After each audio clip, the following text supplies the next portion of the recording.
In this short video, you are about to see how an ancient Bible prophecy predicting 2,500 years of history in advance impacts you and I who are living in these end times.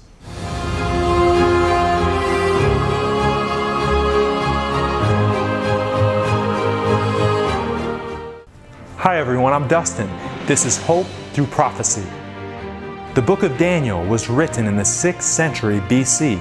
Skeptics have tried to discredit this book by placing the date of its writing at a later time, but archaeological evidence such as the dating of the Dead Sea Scrolls help show that Daniel was indeed written during the time the Bible claims. As we turn to the 2nd chapter of this apocalyptic book, we find ourselves in the courts of ancient Babylon. The great king Nebuchadnezzar has invaded Judah and has taken Daniel and his friends captive, with the intention of educating them in the Babylonian system. The chapter begins with the king being troubled by a startling nightmare. He calls for the best and brightest men of his kingdom to reveal to the king both his dream and its interpretation. These pagan men accurately declare to the king that there is not a man upon the earth that can shew the king's matter. There is none other that can shew it before the king except the gods. These men knew that only a divine power could actually reveal the unknown. In his fury, the king then announced that all the wise men of Babylon should be killed. The message soon came to Daniel and his friends, Hebrews who worshiped the God of the Bible. Rather than panic, Daniel calmly requested some time so that he could join his friends in prayer, seeking an understanding of the king's vision. His prayer is recorded in Daniel 2:20-23. Blessed be the name of God forever and ever, for wisdom and might are His. And He changes the times and the seasons. He removeth kings, He setteth up kings. He giveth wisdom unto the wise, and knowledge to them that know understanding. He revealeth the deep and secret things. He knoweth what is in the darkness, and the light dwelleth with Him. I thank Thee and praise Thee, O Thou God of my fathers, who hast given me wisdom and might, and hast made known unto me what we desired of Thee, for Thou hast now made known unto us the king's matter.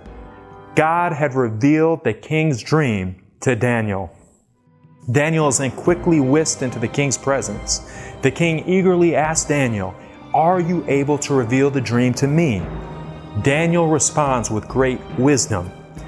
And listen to this. The secret which the king hath demanded cannot the wise men, the astrologers, the magicians, the soothsayers show unto the king. But there is a God in heaven that revealeth secrets, and maketh known to King Nebuchadnezzar what shall be in the latter days. Thy dream and the visions of thy head upon thy bed are these. Here, Daniel is giving all the credit to God.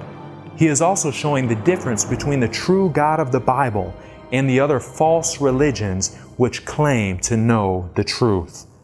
Daniel now reveals the dream. Thou, O king, sawest, and behold a great image. This great image, whose brightness was excellent, stood before thee, and the form thereof was terrible. This image's head was of fine gold, his breast and his arms of silver, his belly and his thighs of brass, his legs of iron, his feet part of iron and part of clay. Thou sawest till that a stone was cut out without hands, which smote the image upon his feet, that were of iron and of clay, and brake them to pieces.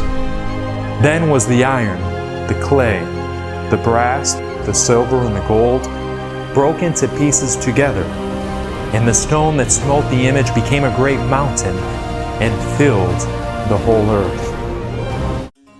At this time, the king is most certainly on the edge of his seat, hanging on Daniel's every word. Daniel then confidently proceeds to reveal the meaning of the dream to the king. Thou, O king, art a king of kings, for the God of heaven hath given thee a kingdom, power and strength and glory. Thou art this head of gold. Here Daniel clearly identifies King Nebuchadnezzar and his mighty kingdom of Babylon as the head of gold represented in this dream. Gold was a fitting symbol for Babylon, as its wealth and greatness were unrivaled in the ancient world. The Greek historian Herodotus notes that Babylon surpasses in splendor any city in the known world. He goes on to describe the outer walls of Babylon to be 320 feet high, 56 miles long, and 80 feet thick, wide enough to race multiple chariots side by side on top of them.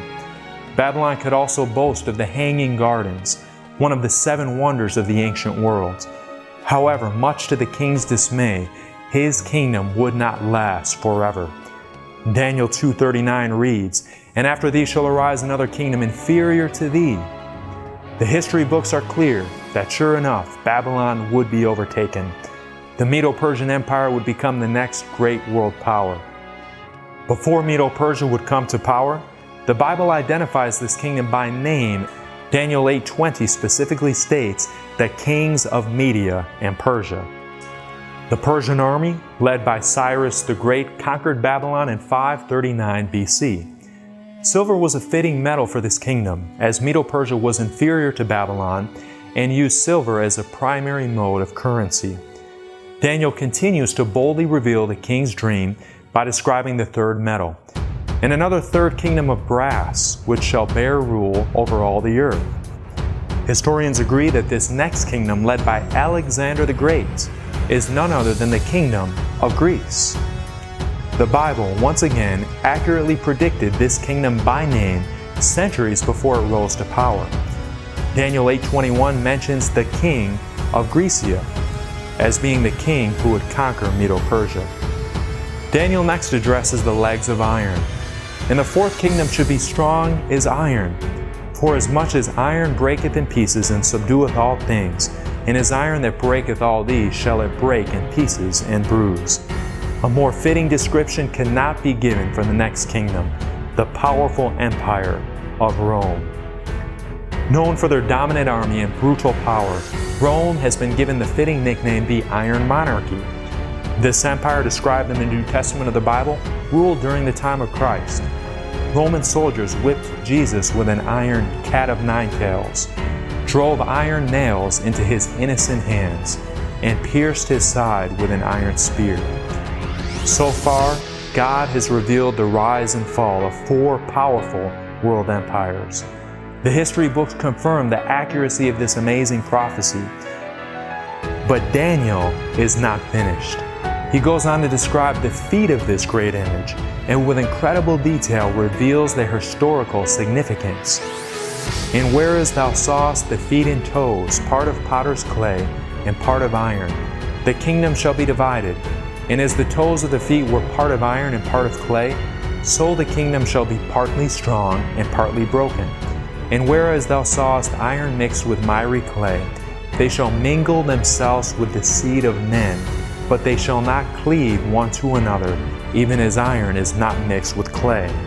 History affirms the Bible account that Rome was not overtaken by a single dominant empire, but was divided into sections. These sections are what we know today as modern Europe. Amazingly, Daniel reveals that these nations would not cleave one to another. That is, they would never unite into one dominant kingdom. Incredibly, history reveals that even this very detailed part of the prophecy is accurate. The Bible mentioned that they would mingle themselves with the seed of men. This intermarriage of royalty was widespread. But, as the Bible predicted, these nations would not cleave. Charlemagne tried to unite Europe and failed. Napoleon tried to unite Europe and failed. Hitler, despite controlling the majority of the continent at one point and being poised to take control, failed to unite Europe. Europe has never and will never be united into one empire. The Bible's predictions have always come to pass and will never fail. This prophecy of Daniel has revealed 2,500 years of Earth's history with striking, pinpoint accuracy. But friends, there is still one part of the prophecy that is yet to be fulfilled. But we can be certain, we can have no doubts, that it will come to pass just as surely as the rest of this prophecy. Speaking of the days of modern Europe in which we live today, Daniel exclaims, "In the days of these kings shall the God of heaven set up a kingdom which shall never be destroyed, and the kingdom shall not be left to other people, but it shall break in pieces and consume all these kingdoms, and it shall stand forever." Daniel clearly states the final event of this groundbreaking prophecy. The God of heaven will set up a kingdom that will never be destroyed. Friends, you can be part of this kingdom. You can live forever in paradise with the God of the universe. On this channel, we will support you as you prepare for that kingdom, and we'll show you how you can be a part of it. If you have enjoyed this video, or if it has been helpful to you, I encourage you to click like and to subscribe to this channel. If you would like to learn more about the Bible's teachings and how they apply to your life, I encourage you to continue to watch Hope Through Prophecy.